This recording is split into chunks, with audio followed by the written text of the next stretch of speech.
If you have leaky gut, then there are certain foods that you absolutely want to avoid. I know this firsthand because I struggled with leaky gut for over 7 years before I actually figured out what was going on and how to heal. I'm Nicole Cieslak, a functional nutritional therapy practitioner specializing in digestive and hormone issues. Be sure to like, subscribe, and ring the bell to stay in the loop when new content is published.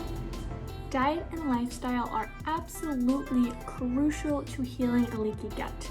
You can take all the supplements in the world, but if you're not doing this foundational layer of healing, then you won't really get anywhere and you'll just kind of be spinning in a bunch of circles and feeling very frustrated with your healing journey.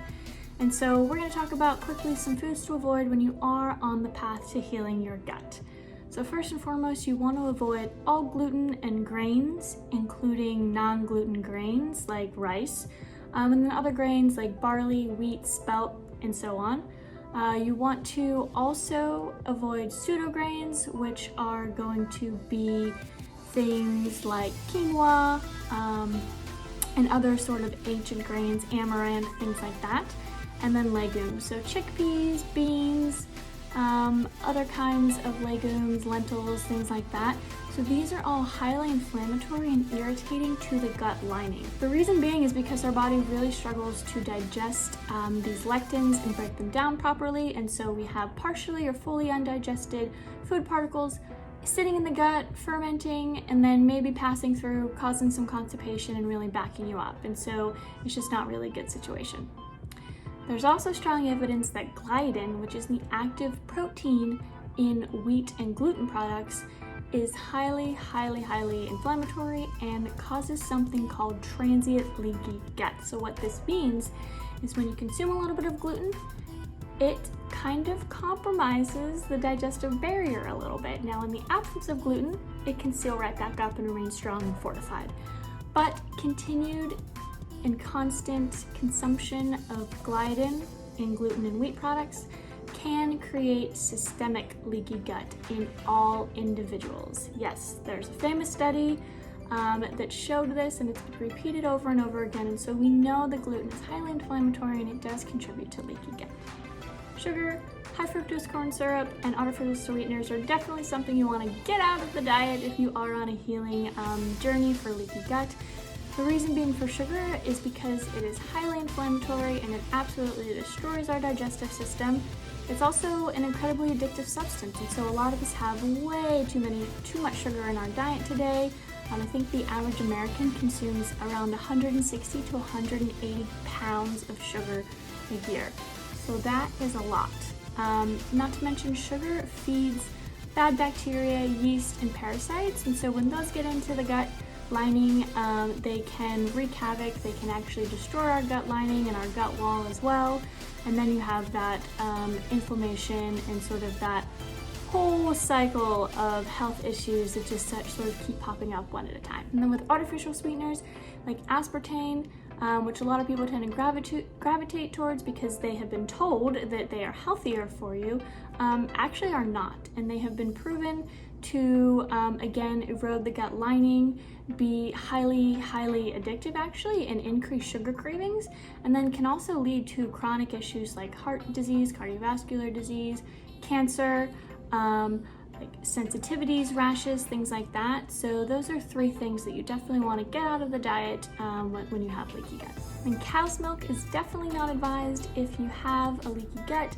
Many studies show that it does contribute to leaky gut, and a lot of people do not tolerate cow's milk. They have digestive issues like bloating, gas, constipation, diarrhea, and this is because of the protein A1 casein. So our bodies were not really meant to digest this protein after we're babies. When we're fully grown adults, we really have trouble breaking that down, and therefore we have trouble breaking down lactose, which is the sugar that's present in cow's milk. And so people will be lactose intolerant, and then it will cause digestive issues and leaky gut, and then a whole wide variety of other health issues. So what would be more preferred would be a tube milk, which comes from buffalo, goat, sheep's milk, and raw dairy. You definitely want to avoid anything that's pasteurized when it comes to dairy, because that's a high heat process that lacks the necessary enzymes that are really important for digestion, and for keeping the gut strong and healthy. And then refined and hydrogenated oils like sunflower oil, soybean oil, and canola oil are things that are highly toxic to our body. They have undergone a high heat process to remove basically all of the nutrients, and this creates toxicity in the gut, in the bowels, and elsewhere systemically in our systems. Not to mention, about 90% of canola oil is genetically modified in a lab, again, so it's not natural and our bodies have trouble breaking that down. And these oils are usually also hydrogenated or partially hydrogenated, which means that they are meant to be solidified and shelf stable. So you'll see these kinds of oils in, baked goods and packaged treats on the shelves, and then also in things like margarine. So processed foods, fast foods, and food additives are three things you also want to get out of the diet with leaky gut, because these things are, again, highly toxic, inflammatory to our guts, and they actually destroy the diversity of our microbiome, or our gut, by depleting the good gut bacteria and making it, creating an environment that they can't thrive in, and then this then paves the path for bad bacteria to come in, and this in and of itself can lead to leaky gut as well. Not to mention, processed foods contain a mix of GMOs, food additives, toxic chemicals, pesticides, heavy metals, all of these things that we know aggravate the gut, create systemic inflammation. You guys are starting to notice a theme here. Inflammation is at the root of all chronic diseases here in our modern world, and that includes leaky gut, where you have an inflamed gut lining. You have systemic inflammation because there's particles in the bloodstream, and so this just kind of kicks off a waterfall of negative health effects. So alcohol is also incredibly damaging to our gut lining. We know that studies show that it can erode the gut lining, and alcohol is actually toxic to every single organ in our body, so it creates organ system toxicity, which therefore disrupts our immune system functioning and the ability for our bodies to go in and do the repair work that it needs to do when we are struggling with intestinal permeability. So alcohol also can lead to intestinal permeability by shutting off prostaglandin function. So prostaglandins actually regulate our immune response, and alcohol affects them in the same way that NSAIDs, or over-the-counter pain relievers, do, in that it completely shuts down that system, and so our body doesn't actually know what to do with inflammation. It gets confused. This leads to actually more chronic inflammation, and alcohol and NSAIDs are incredibly irritating and erosive, and so when they enter into our stomach and into our intestines, they literally degrade the gut lining. So conventional meats and cold cut meats are highly inflammatory, and they also include food additives like emulsifiers and nitrates and nitrites, which have been shown to cause cancer in some individuals. There's also the fact that conventional meat typically contains antibiotics. The antibiotics are given to the animals to keep them alive for as long as they can, while we feed them foods that they're not supposed to consume that make them sick. So then those antibiotics work their way into the actual meat and into our bodies when we consume that byproduct. And so we know through many studies and a lot of research that antibiotics are actually one of the leading contributing causes to leaky gut, especially in the US, where we consume a lot of antibiotics over the course of our lifetime.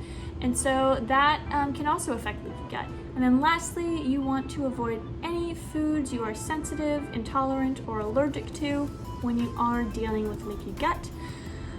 So you can actually develop a lot of food sensitivities when you have leaky gut, because your body isn't recognizing these food sources as food sources. It's recognizing them as foreign invaders, and it's causing inflammation, histamine response, and digestive disorders like constipation, diarrhea, and IBS type of symptoms. And so the good news is you will likely be able to reintroduce those foods once you have worked on healing the gut. Although I think the one exception or two exceptions would be dairy and gluten for a lot of people.